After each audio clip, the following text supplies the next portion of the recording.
Olá, hoje vamos ver mais uma aula de Química e o assunto de hoje é dispersões. Então, a gente vai ver o que são essas dispersões. Às vezes a gente fala, alguma coisa estava dispersa na água. Se a gente fala isso é porque a gente já vai imaginar o que realmente é uma dispersão. Então, as dispersões são sistemas em que uma substância está dispersa, né, espalhada, sob forma de pequenas partículas em outra substância, né, que são chamadas de misturas. Como assim? Eu vou pegar um copo de água, vou colocar um pouquinho de açúcar dentro. Então, eu estou misturando uma coisa com a outra. E essa partícula sólida que eu estou colocando na água, a partir do momento que eu vou mexer, eu estou fazendo uma dispersão. Então, as dispersões, elas são classificadas de várias formas. E a gente vai ter noção do que realmente são esses tipos de dispersões. Então, elas são classificadas de acordo com o tamanho, certo? Então, existem soluções, dentro dessas dispersões, existem soluções verdadeiras, soluções coloidais e suspensões. Então, cada uma delas se diferencia pelo tamanho da partícula que está dispersa, certo? Então, as soluções verdadeiras são aquelas que têm partículas entre 0 e 1 nanômetro. É um sistema homogêneo, então se eu colocar uma pequena quantidade de água ou de açúcar dentro da água, se eu mexer bem, né, vai ficar parecendo que aquela água nem açúcar tem, né? Uma pequena quantidade de açúcar em água, se eu mexer bem, vai ficar uma solução aparentemente homogênea. Se eu não beber água, eu não vou saber nem que aquela água está adoçada. Então, as partículas são bem pequenas, de 0 a 1 nanômetro. Quando eu falo em solução coloidal, as partículas já são maiores, tem de 1 a 100 nanômetros. Por exemplo, gelatina.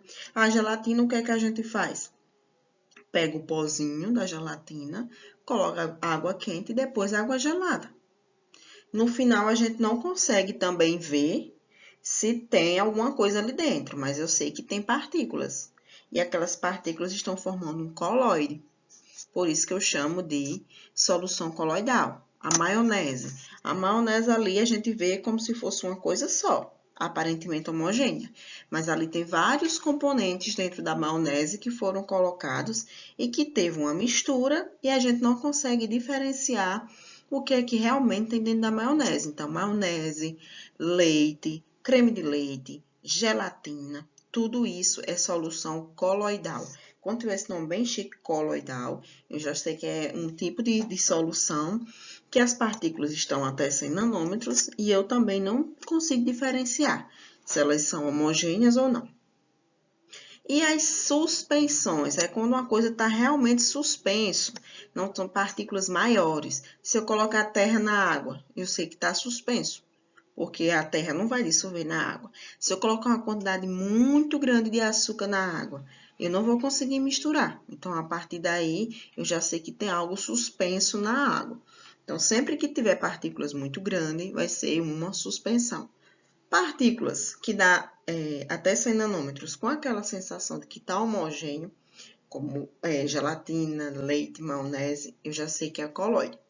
E as soluções verdadeiras são aquelas que realmente eu imagino que seja homogênea. Eu não consigo nem imaginar que tenha outra coisa dentro dela, porque aparentemente ela é transparente, é uma coisa só, certo?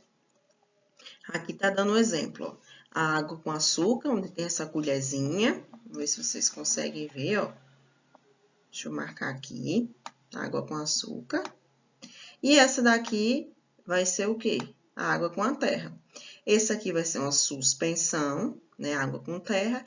E a água com açúcar eu vou dizer que vai ser uma solução verdadeira, porque tá toda transparente. E aí, dentro dessas dispersões, os coloides, eles têm uma característica muito importante, que é o efeito Tyndall. E que efeito Tyndall chique? Que nome chique é esse? Esse efeito Tyndall é um efeito óptico, né, de dispersão da luz, de espalhamento de luz.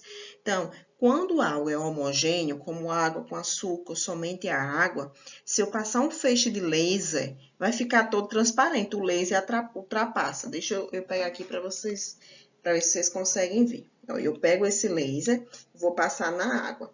Se vocês olharem, deixa eu afastar aqui. Na minha mão já aparece o feixe de luz. Ó, no meio do copo. Parece que está transparente. O feixe praticamente não é visto. Mas na minha mão, o feixe já está do outro lado. Então, aqui eu já sei que é uma solução verdadeira. A partir do momento que eu tenho uma solução... Então, a partir do momento que a gente tem uma solução coloide, aqui tem um leite que está bem diluído em água. E aí, eu não sei se vocês conseguem ver. Mas o feixe de luz, ele não atinge a minha mão, ó. E aí, é porque eu não sei se dá para vocês verem com nitidez. Dá para perceber o feixe de luz passando pelo leite. Aqui nessa imagem, eu acho que não vai ficar bem do computador. Mas fica bem semelhante com essa da imagem acima. Então, o coloide, ele tem essa característica de espalhar a luz, porque tem partícula suspensa maior. Solução verdadeira, as partículas são até 1 nanômetro. O coloide, ele tem essa característica de dispersar, porque já tem partículas de 100 nanômetros, até 100 nanômetros. Então, vai causar esse espalhamento de luz. Então, se a gente verificar, ó, nessa imagem, essa daqui eu vou dizer que é um coloide, e essa daqui eu vou dizer que é uma solução verdadeira, certo? Eles podem ser classificados de acordo com o estado de agregação da solução. Então, se a solução pode ser sólida, uma solução pode ser líquida e uma solução pode ser gasosa. Então, isso é uma novidade para a maioria de vocês, porque desde pequenininho que a gente aprende que solução é algo líquido, tá? Uma solução com água, uma solução de algum solvente.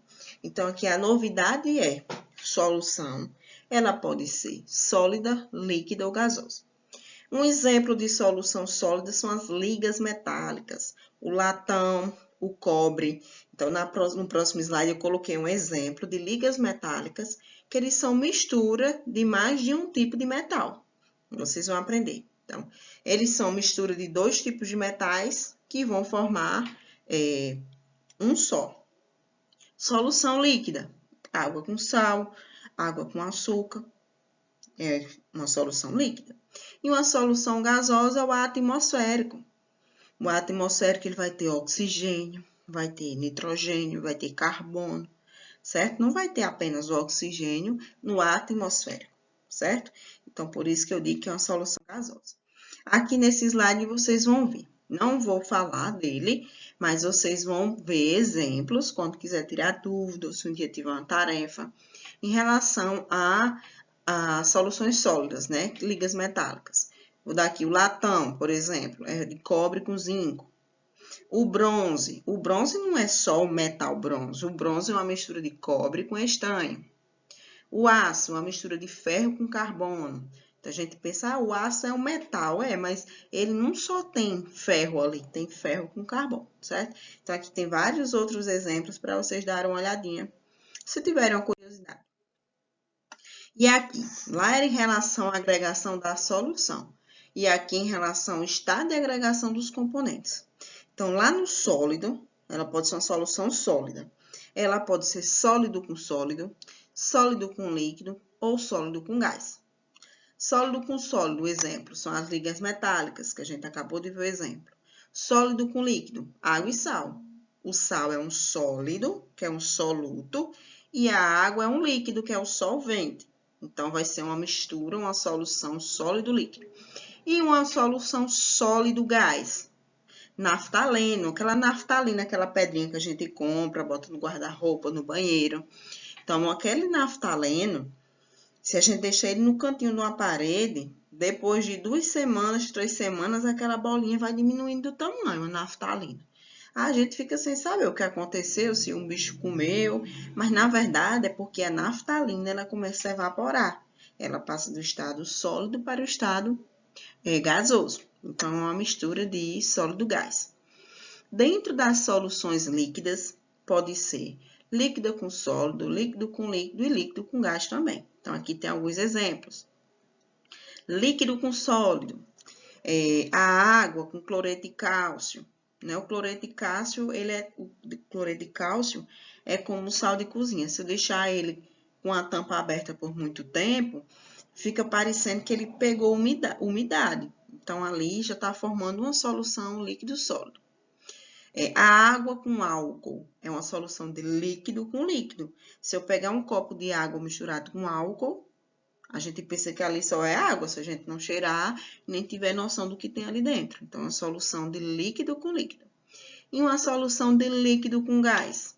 A umidade do ar, a neblina. De longe a gente vê um nevoeiro, mas se a gente passar por ele, a gente sai com a pele toda úmida, meio molhada. Então, ali uma mistura de líquido com gás, certo?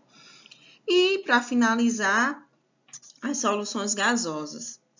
Isso aqui não é obrigado vocês decorarem. Agora, isso aqui são exemplos que faz a gente raciocinar que tudo faz sentido, certo?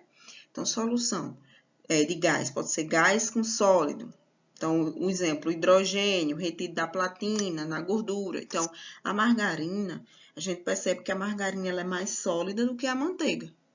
Por quê? Porque a margarina é feita num processo industrial em que é inserido hidrogênio gasoso na margarina para ela ficar mais durinha, mais crocante. Naquelas bolachas que tem assim, com gordura trans, sem gordura trans. Então, sempre que tiver esse nome, gordura trans, é porque foi colocado hidrogênio nela. Quanto mais hidrogênio, mais crocante fica. E mais a gente vai engordar, certo? Solução gás líquido. Um exemplo, gás carbônico com refrigerante. Quem nunca abriu uma garrafa de Coca-Cola e não escuta o chiadinho? Tss. Então, aquilo ali tem líquido na garrafa, mas também está misturado com o gás carbônico, certo? E, por último, a solução gasosa, que são todos os gases. Então, a maioria dos gases são mistura de mais de um gás. A gente deu exemplo, o gás de cozinha, a mistura de 2 gases, butano e propano, que vocês vão ver com detalhes no terceiro ano. O ar atmosférico vai ter nitrogênio, oxigênio, carbono, certo? Essas dispersões, elas vão variar de acordo com a proporção, com a quantidade de soluto dentro do solvente. Como assim? Vou dar um exemplo. Aqui tem essas soluções de cores diferentes para a gente conseguir exemplificar. Então, onde tem essa corzinha aqui mais vinho, ele está mais concentrado. O que é isso? Eu estou usando uma quantidade muito grande de corante. Se eu dividir essa quantidade de corante, derramo um pouquinho e coloco água dentro, ele já fica mais claro. Ah, eu quero que fique mais claro ainda. Derramo um pouquinho desse líquido e coloco mais água. E assim sucessivamente. Então, uma solução concentrada, ela tem uma grande quantidade de soluto, de pó, de sólido, em relação ao solvente, que é o líquido. Já uma que é diluída, ela vai ter pouco soluto em relação ao solvente, porque se eu coloquei muita água, ela vai diluir. Isso aí a gente já faz em casa, com várias coisas. Em relação à natureza do soluto, isso aí já é mais químico. Tem origem molecular e origem iônica. Isso aí não é tão fácil da gente identificar a olho nu, nem no dia a dia, nem em casa. Isso aí são identificados mais por processos químicos. Mas quando eu digo que algo é molecular, é porque ela não está soltando íons que consiga conduzir corrente elétrica. Dá um exemplo. A água com açúcar. Então, vai ter partículas, que é açúcar, que é o soluto, disperso em água. Então, ali vai formar várias moléculas de água dissolvida no açúcar. Já quando eu misturo o sal com a água, o sal, ele consegue formar íons em água. Então, aqui tem um exemplo, o sal de cozinha é o NaCl, que é o cloreto de sódio. Então, a partir do momento que ele entra em contato com a água, ele forma íons, Na mais Cl-. Então, por que Na e Cl-? Porque o sódio, lá na tabela periódica, é da primeira família 1A. Então, se ele é da primeira família, ele só vai ter um elétron na última camada e ele vai querer doar esse um elétron. Já o cloro é da família 7A. Então, se ele tem 7, pela regra do octeto, eu acho que vocês já viram isso no primeiro ano, mas vamos revisar aqui. Existe uma regra que o nome é regra do octeto. O nome octa vem de 8. Então, para esses átomos ficarem estáveis, o ideal é que se eles tivessem 8 elétrons na última camada. mas nem todos têm, obviamente. O sódio só tem 1 e o cloro tem 7. Então, se o cloro tem 7, só falta 1 para ele ficar com 8. E quem vai doar para ele esse único que ele está faltando? O sódio. Porque se eu estou com R$7 e de repente eu encontro um amigo meu que tem mais R$1 e eu preciso comprar um presente que é R$8, eu já pergunto se ele não vai doar aquele R$1 para mim, certo? Então, Na+, porque o sódio é da família 1A e tem que doar esse 1 elétron para o cloro, que é da família 7A, que está precisando de 1 elétron. Então, quem precisa, fica com a carga negativa. E quem vai doar, fica com a carga positiva, certo? Então, a solução ela é iônica quando forma íons em água. E ela é molecular quando não consegue formar íons em água. Então, pela regra da solubilidade, a gente aprende que semelhante dissolve semelhante. Então, tem essa questão de polar e apolar, que talvez vocês já tenham visto e não lembram. Mas aí tem que fazer um desenho no quadro para vocês entenderem melhor. Então, eu acho melhor, quando a gente voltar, que for fazer uma revisão para a prova, eu faço o desenho da água e de outros compostos para explicar essa questão de polar e apolar. Mas, o que eu digo que semelhante dissolve semelhante é porque eu não tenho como sujar minha mão com gasolina, por exemplo, e lavar só com água, sem passar sabão. Não vai limpar. Mas se eu sujar minha mão, por exemplo, de uma água suja, de suco, por exemplo, sujei minha mão de suco. Se eu passar só água, minha mão vai limpar. Não vai ficar mais grudando. Porque semelhante dissolve semelhante. A água é semelhante ao suco, porque o suco também é formado, eu faço um suco com água, certo? Então, uma substância polar é solúvel no solvente polar. Então, um exemplo de substância polar é a água. Então, o álcool, eu consigo misturar o álcool com a água, porque eles têm polaridade próxima. A gasolina eu também consigo, porque o álcool é tão sabido que ele consegue misturar com água e consegue misturar com gasolina. Mas a água e a gasolina não se misturam. Então, semelhante dissolve semelhante. A água dissolve o álcool. A gasolina dissolve o álcool, mas a água não dissolve a gasolina, nem a gasolina dissolve a água. Então, pela regra de solubilidade, só se dissolve o que é semelhante, certo? E existe uma palavrinha que ela é um pouco complexa, que o nome é coeficiente de solubilidade ou grau de solubilidade. Então, eu vou ler o que tem e vou explicar. Refere-se à quantidade, normalmente em gramas, de soluto necessário para saturar certa quantidade de solvente em determinadas condições de pressão e temperatura. Ou seja, é a quantidade máxima de solúvel possível de solubilizar em determinado solvente. Em resumo, esse grau de solubilidade é aquela quantidade máxima que eu consigo dissolver alguma coisa em água. Vou dar um exemplo. Eu tenho 3 copos. Um copo eu vou colocar uma colher de chá de açúcar. Vai dissolver todinho. No outro copo eu vou colocar 2 colheres de chá de açúcar. Eu vou conseguir dissolver, mas quase que eu não consigo mais dissolver. No terceiro copo eu coloco 3 colheres de chá de açúcar. Eu não consigo dissolver.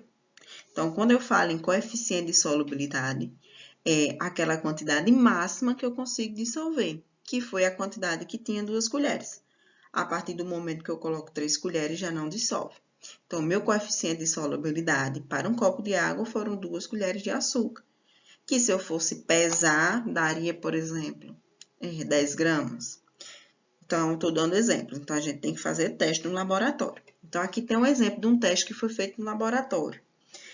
Para eu conseguir dissolver sal na água, eu tenho que pesar no máximo 35,7 gramas de sal e colocar em 1 litro de água.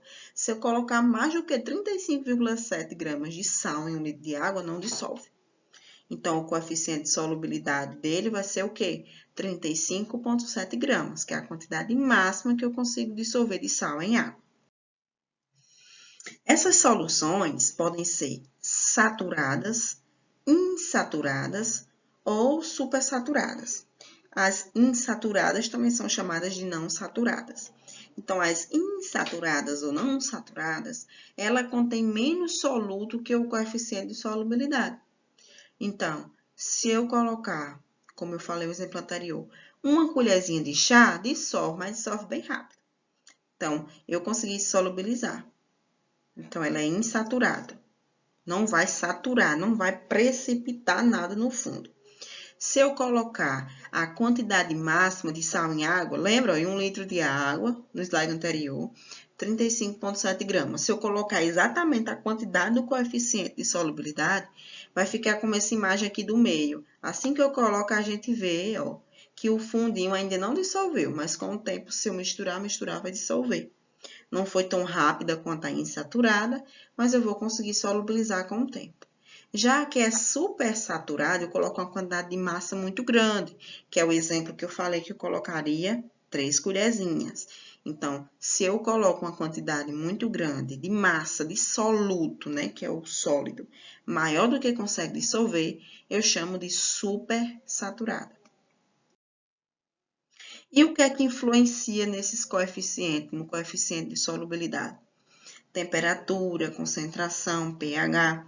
Por que a temperatura influencia? Porque se por um acaso eu tiver um copo de água com açúcar que não estou conseguindo dissolver, mas eu vou botar no fogo para aquecer, eu consigo dissolver. Então, a temperatura, ela influencia nesse coeficiente de solubilidade. A concentração também a gente já viu. Então, quanto maior a concentração, mais eu vou ter dificuldade para dissolver. Então, também influencia no coeficiente de solubilidade. Se eu não pesar direitinho, vai influenciar. E o pH? O pH é o potencial hidrogeniônico, que é o que vai indicar se uma substância ela é ácida ou é básica. Então, se eu tenho uma substância ácida, ela vai ajudar a solubilizar melhor uma substância que também seja ácida.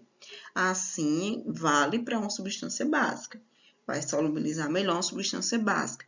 Mas se eu não sei se aquele é ácido básico e acabo misturando de toda forma, vai influenciar na dissolução, na solubilidade. Então, vai atrapalhar o coeficiente de solubilidade, certo? E aqui, para a gente finalizar, eu coloquei 2 questõezinhas. Eu vou colocar a resolução agora e depois vou deixar um fórum de dúvidas na página para quem tiver dúvida em relação a esse assunto ou em relação à aula, em relação às questões. A aula anterior, eu já fiz o gabarito, vou tentar colocar hoje a resolução. Fiz um vídeo com o gabarito das questões. E vocês sempre fiquem antenados, porque muita gente está sem querer fazer porque não vale nota. Mas a gente não sabe que se voltar às aulas, a gente pode avaliar e atribuir nota. Então, é interessante que vocês não deixem de fazer as atividades. Então, essa questão aí é do Enem de 2010. Então, o efeito Tyndall, lembra que o efeito Tyndall eu disse que tinha lá nos coloides, que a luz ficava, o feixe de luz bem no meio, o exemplo lá da água com leite. Então, o efeito Tyndall é um efeito óptico de turbidez provocado pelas partículas de uma dispersão coloidal. Foi observado pela primeira vez por Michael Faraday em 1857 e posteriormente investigado pelo físico inglês John Tyndall. Este efeito é o que torna possível, por exemplo, observar as partículas de poeira suspensas no ar por meio de uma resta de luz. Observar gotículas de água que formam a neblina por meio do farol do carro, ou ainda observar o feixe luminoso de uma lanterna por meio de um recipiente contendo gelatina, certo? Então, o efeito Tyndall a gente consegue ver tudo isso. Depois que a gente coloca um feixe de luz ou uma lanterna, a gente consegue ver se tem partículas suspensas ou não, por meio da observação, né? Daquele feixe que é formado pelo espalhamento da luz. Então, ao passar por um meio contendo partículas dispersas, um feixe de luz sofre efeito Tyndall devido ao quê? A absorção do feixe de luz, a interferência do feixe de luz, a transmissão do feixe de luz. Então, foi o que a gente viu, que foi o feixe de luz ele consegue dispersar, ou seja, espalhar naquele líquido que é um colóide. Então, essa questão, ela, para quem prestou atenção na aula ou já leu sobre o efeito Tyndall, só resta uma alternativa, que é a letra E, pelo espalhamento do feixe de luz. Então, o feixe de luz, ele consegue passar pelo líquido, espalha e ver aquelas partículas suspensas, certo? Essa questão anterior foi de 2010. E essa questão aqui foi do ITA, né? O ITA de São Paulo. Então, considere os sistemas apresentados a seguir. Então, aqui a gente tem creme de leite, maionese, óleo de soja e gasolina.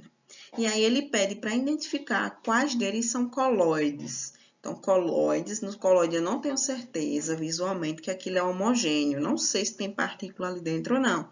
A gente viu exemplo de quê? A gente viu exemplo da maionese, viu exemplo lá da gelatina. Eu mostrei aqui o exemplo do leite, né? Que consegue ser colóide. Então, se a gente for olhar a alternativa, um óleo de soja. Um óleo de soja, para mim, ele é transparente. Eu não tenho como dizer que aquilo é um colóide, né? Uma gasolina. A gasolina é do mesmo jeito. É um solvente. Um solvente, tudo que é meio transparente, um líquido, dá a sensação que aquilo é homogêneo. Totalmente homogêneo. Então, eu não posso dizer que é um colóide. Agora, uma maionese, a gente viu que pode ser considerado um colóide. E o creme de leite, né? Que ele tem aquela consistência cremosa que eu também não tenho certeza se ali é homogêneo. Então, quando eu eliminar todas as alternativas que tiver 3 e 4, aqui eu elimino essa que tem 3 e 4, elimino essa que tem um 4, elimino essa que tem 4 e elimino essa que tem um 3. Só me resta aqui a alternativa A. Então, essa é a questão do ITA, que é super conceituado em São Paulo, que não é tão difícil para quem estudou, certo? Então, até a próxima